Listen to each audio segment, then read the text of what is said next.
మా చెల్లి నాకు పిచ్చెక్కిచ్చి పెంట పెంట చేసింది మా. ఆ పెంటనే చూడాలని ఉందా? చిన్న చాక్లెట్ రాసుకో, నాకు అర్థం కాదు. అది చాక్లెట్ కవరే అది. సో వాట్ ఇది నీకేం తెలుసురా వాటి విలువ? ఆఫ్టర్ గాడివి, అనామకుడివి, అసమర్థుడివి, అయ్యోకుడివి.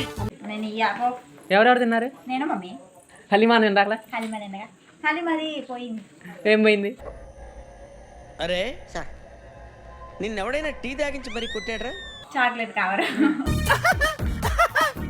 ఇది అది అసలు నా కళ్ళ ముందు అది దిగదు ఫస్ట్. వాడిని పంపించాయి. టిఫిన్ తింటున్నాను, వాంతి వచ్చేలా ఉంది.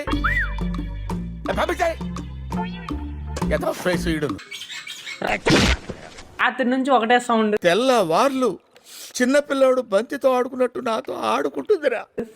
ఇది నువ్వు ఇక్కడి నుంచి అర్జెంట్ గా వెళ్ళకపోతే నేను కాలిపోతాను. ఇలాగే సార్ కొంచెం ఆడుగా బిహేవ్ చేస్తోంది. కొంచెం ఆడుగా బిహేవ్ చేయడం కాదు సుబ్బారావు గారు, పిచ్చండి ఇది. ఇప్పుడు ఏం చేస్తే మంచిదంటారు? మన ఛానల్ సబ్స్క్రైబ్ చేసుకుంటే మంచిది అంటాను. వీడియో నచ్చితే లైక్ షేర్ అండ్ సబ్స్క్రైబ్ చేసుకోండి మా. వస్తా బాయ్.